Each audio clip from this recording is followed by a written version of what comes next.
Hey guys, good morning, welcome back our new blog. कैसे हैं आप सब? आई होप आप सब बहुत अच्छे होंगे और मैं भी अच्छी हूँ और उम्मीद करती हूँ कि आपका एग्जाम पर ही फोकस हो, इधर उधर आप ना भटक रहे हो, क्योंकि आपके पास समय बहुत कम बचा है। और मेरे पास अभी 19 दिन है एसएससी सीजीएल एग्जाम के लिए। तो मेरे पास 19 दिन में मैं सोच रही हूँ कि मैं काफी कवर करके एग्जाम के टाइम तक काफी कवर करके अच्छे से पढ़ के एग्जाम देने चली जाऊंगी। और आप लोगों का मुझे पता नहीं कि आपका किस डेट को है, क्योंकि 9 सितंबर से एग्जाम स्टार्ट हो गए हैं और हम और आप एक जैसे ही हैं। हम दोनों ही ऐसे हैं कि जब एग्जाम हमारा पास में होता है, हम दोनों का मतलब हम और हमारे जो भी व्यूवर्स हैं उन सब की मैं बात कर रही हूँ, किसी एक पर्टिकुलर की बात नहीं कर रही हूँ। तो हम सब एक जैसे ही हैं। हम सब ना एग्जाम के टाइम पे डरने लगते हैं और हम सोचते हैं कि हम नहीं कर पाएंगे, हम क्यों नहीं कर पाएंगे, कैसे नहीं कर पाएंगे, कैसे करेंगे। मतलब बहुत सारी कंफ्यूजन माइंड में आ जाती है और ये सोचने लगते हैं कि नहीं, हमें इससे सामना नहीं करना है। लेकिन हमें ऐसा नहीं करना है, क्योंकि ये आपकी और हमारी पहचान की लड़ाई है। इसलिए डरना मत, सामना करना और लड़ना और एग्जाम के टाइम पे सफल होना है।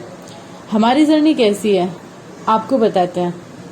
उम्मीद करते हैं कि आपकी भी जर्नी ऐसी ही होगी, क्योंकि मुझे लगता है कि हर एक एस्पायरेंट की जर्नी ऐसी ही होती है। जैसे ही एग्जाम डेट पास में आती है उस टाइम हम बहुत ज्यादा डर जाते हैं और हम सोचने लगते हैं कि कहाँ से शुरू करें, एग्जाम को तो बस थोड़ा ही टाइम बचा, इतने दिनों में हम कैसे कवर करेंगे।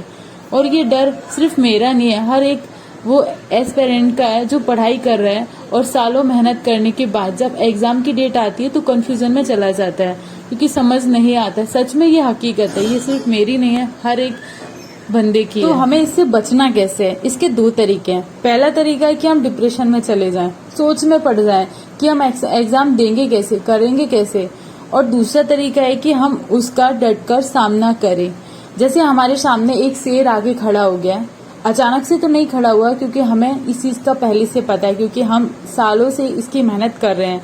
और अचानक से भी अगर आप मान लो आपके सामने कोई शेर आगे खड़ा हो जाता है, तो आप ये तो नहीं कर सकते हो कि बस आप खड़े रहोगे और आप बिल्कुल भी हाथ पैर अपने नहीं चलाओगे, बस खड़े रहोगे, सोचोगे बस शेर आएगा और हमें खा के चला जाएगा। तो ये मुझे नहीं लगता, ये पॉसिबल ही नहीं है, क्योंकि हर एक इंसान इससे बचना चाहेगा। और मुझे लगता है कि वो डटकर शेर का सामना करेगा। जितनी वो कोशिश कर सकता है उतनी वो कोशिश करेगा और शेर से बचने की भी कोशिश करेगा कि अगर मैं इधर हाथ चलाऊं, उधर पैर चलाऊं, शायद मैं यहाँ से भाग जाऊं, शायद इससे बच निकलूं। तो हर कोई मेहनत करके मतलब वहां से बच निकलने की कोशिश जरूर करेगा, क्योंकि उसकी जान की बारी, मतलब हमारी जान की बारी। अगर हम नहीं कोशिश करेंगे तो हमें वो शेर खा जाएगा।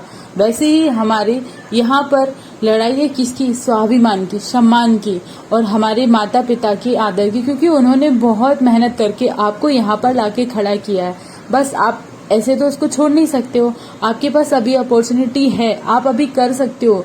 बस भले आपके पास 2 दिन बचे हो, 4 दिन बचे हो या 6 दिन बचे हो, ये मैटर बिल्कुल भी नहीं करता, क्योंकि हमारे पास ये अपॉर्चुनिटी है कि हम अपना आत्मसम्मान बचा के रखें, हम अपना स्वाभिमान बचा के रखें और हम अपने स्वाभिमान की खुद रक्षा करें, किसी और के भरोसे ना रखें। क्योंकि हमारे माता पिता के अलावा हमारा कोई भी हितकारी नहीं होता है। इसलिए अपने माता पिता का नाम रखने के लिए, अपना खुद का नाम रखने के लिए, अपना आत्मसम्मान रखने के लिए आपको मेहनत करनी ही पड़ेगी। आपके माता पिता खेतों में काम करके और माताएं घर में काम कर करके बच्चों को पढ़ाती हैं, लेकिन बच्चे थोड़े टाइम तक मेहनत करते हैं और उसके बाद सोचते हैं कि नहीं, हमसे नहीं हो पाएगा, हम नहीं कर पाएंगे, बीच में ही गिव अप कर देते हैं, बोलते हैं नहीं हो पाएगा, बहुत मेहनत करनी पड़ती है, बहुत काम करना पड़ता है, बहुत लोड होता है, इतना हमारे बस में नहीं, और वो छोड़ देते हैं। और एग्जाम की जब डेट आती है उस टाइम तो बहुत ज्यादा ही प्रेशर में चले जाते हैं, सोचते हैं कि अब नहीं हो पाएगा, अब तो बस 10 दिन बचे, अब तो बस 2 दिन बचे, अब तो बस 20 दिन है, अब इन 20 दिनों में क्या ही पढ़ पाएंगे। तो वो पहले से ही अपने मन को ऐसा बना लेते हैं कि वो नहीं कर पाएंगे, क्योंकि जहां आप निगेटिव सोचना स्टार्ट करते हैं तो वहां पर निगेटिव ही होता है। अगर आपने पॉजिटिव सोचा तो 100% नहीं, 99% पॉजिटिव ही होता है। इसलिए अपनी सोच को हमेशा पॉजिटिव रखो और अपने सम्मान के लिए, आप अपने स्वाभिमान के लिए मेहनत जितनी आपने करी है बस थोड़े टाइम और कर लो। इतने सालों की मेहनत आपकी बेकार नहीं जाएगी, क्योंकि आपने बहुत टाइम तक अच्छे से पढ़ा है, लेकिन थोड़ा समय और आपको पढ़ना है। इसलिए पढ़ते रहिए, मेहनत करते रहिए, तो आप अपनी लाइफ में जरूर सफल होंगे। और उम्मीद करती हूँ कि आप सबकी जर्नी बहुत अच्छी रहे, आपने जितनी भी मेहनत करी है वो पूरी हो। क्योंकि मुझे लगता है कि क्योंकि मुझे पता है मैं भी एस्पेरेंट हूँ, और मुझे लगता है कि मेहनत का मतलब फल जब तक ना मिले तब तक मेहनत इतने सालों की बर्बाद अगर जाए ना तो मन में बहुत बुरा लगता है। इसलिए मेहनत बस थोड़े टाइम की और है। इस बार हो जाएगा सिलेक्शन, अगली बार हो जाएगा, पर आपने मेहनत करी तो आपका सिलेक्शन होना ही है। ये चीज़ आप अपने मन में हमेशा बिठा के रखो। अगर आपने सोचा कि नहीं मैं इतने दिन में नहीं कर पाऊंगा, मैं ऐसे नहीं कर पाऊंगा, मैं अब नहीं कर पाऊंगा, तो सच में शायद मतलब मैं ऐसा शब्द ही नहीं बोलूंगी नेगेटिव। मैं जानती हूँ क्योंकि नेगेटिव बोलने से नेगेटिव होगा। मैं पॉजिटिव ही सोचती हूँ और मैं पॉजिटिव ही बोलती हूँ। तो मैं यही उम्मीद करूंगी कि हाँ हम कर पाएंगे, हम जरूर कर पाएंगे, हम कर लेंगे। तो बस आप अपने सारे विचारों को बना के रखें और अपने एग्जाम में बहुत अच्छे से सफल हो।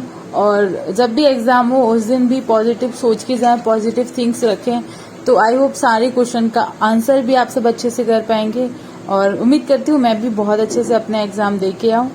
और मिलते हैं कल न्यू वीडियो के साथ, नए मोटिवेशन के साथ। आज के लिए बस इतना ही।